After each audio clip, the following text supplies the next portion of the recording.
Hey there, fellow gardeners. Before we dive in, make sure to hit that subscribe button and leave a comment about your composting experiences, because today I'm about to share something that will change the way you think about recycling cardboard in your garden. I'm talking about a composting hack that not only speeds up decomposition, but also turns something most of us throw away into a powerhouse soil amendment almost overnight. Yes, cardboard isn't just trash. It's a hidden treasure for your garden. Stick with me and I'll show you exactly how to do it, why it works, and how to see results fast. You might be thinking, cardboard, isn't that just brown paper? Well, it's actually one of the most underutilized resources in gardening. Cardboard is mostly carbon, which is essential in balancing your compost pile. If you've ever struggled with a smelly compost pile or one that refuses to heat up, adding cardboard can be a game changer. But it's not just about throwing in a box. The trick is in preparation. Large, glossy or heavily inked cardboard isn't ideal, but corrugated cardboard, cereal boxes, and plain packing materials work beautifully. Tear them into strips or small pieces. That dramatically increases surface area, which microbes love. The more edges and folds you create, the faster it breaks down. Here's where the magic happens. Normally cardboard can take weeks or even months to decompose fully, but I discovered a method that cut that time in half. It's all about pairing the cardboard with the right ingredients and giving it a little boost. Start with a layer of damp cardboard at the bottom of your compost bin or heap. Moisture is key. Dry cardboard won't decompose, it just sits there. Then alternate with nitrogen-rich materials like kitchen scraps, grass clippings, or even coffee grounds. A simple ratio I found works wonders is 2 parts cardboard to 1 part green material. That's enough carbon to balance the nitrogen without slowing the pile down. Next, break up the cardboard even more by crumpling or lightly shredding it.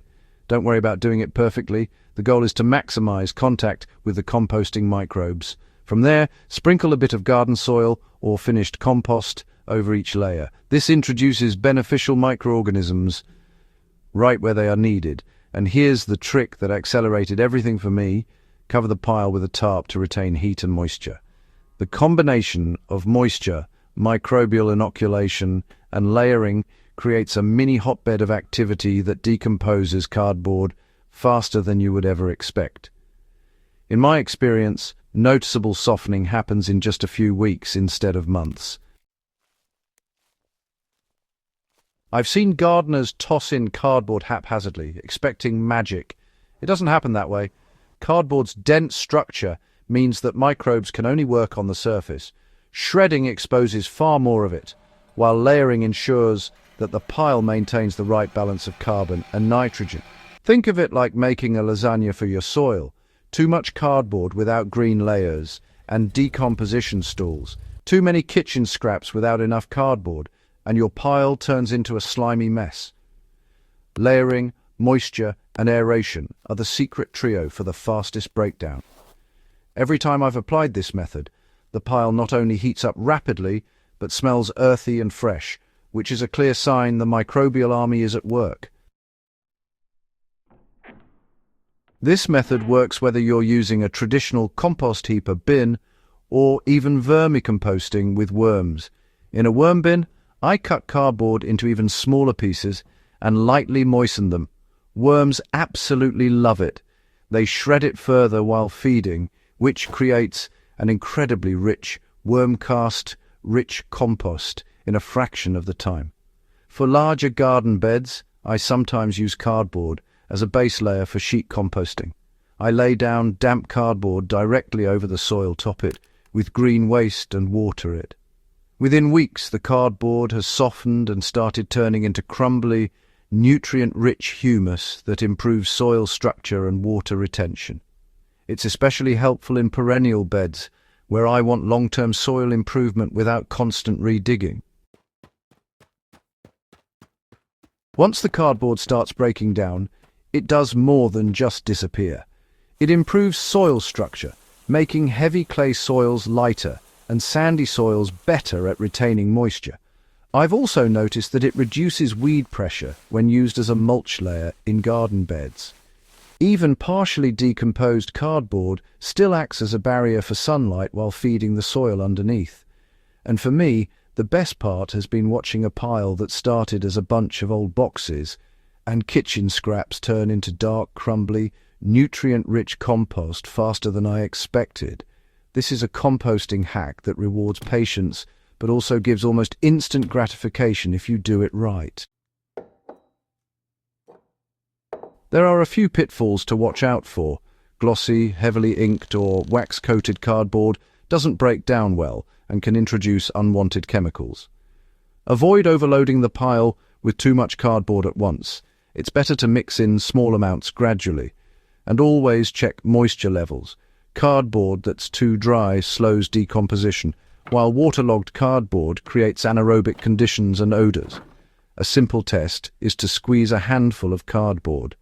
It should feel like a damp sponge. Not dripping wet, but definitely moist. In my own garden, I combined a mix of damp cardboard, kitchen scraps, coffee grounds, and a bit of garden soil in a 3-foot-tall compost bin. I layered everything carefully, covering each layer with soil to introduce microbes. Within 3 weeks, the cardboard had softened dramatically, and by 6 weeks it was fully integrated into rich compost ready to feed my perennial beds. I used the finished compost under my berry bushes, perennial flowers and vegetable beds. The plants responded with stronger growth, better soil retention and fewer weeds. It's proof that this isn't just theory, it's a practical hack any gardener can use to transform waste into garden gold. So there you have it, a method to turn cardboard from trash into fast, nutrient-rich compost that benefits your soil and plants. It's simple, it works, and it's one of the fastest compost hacks I've ever tried. If you found this guide useful, make sure to subscribe to Evergreen Garden for more practical, high-impact gardening tips. Share your cardboard composting experiences in the comments below. I want to hear how it works for you and what hacks you've discovered along the way. Together we can turn everyday materials into thriving, healthy gardens that keep giving year after year.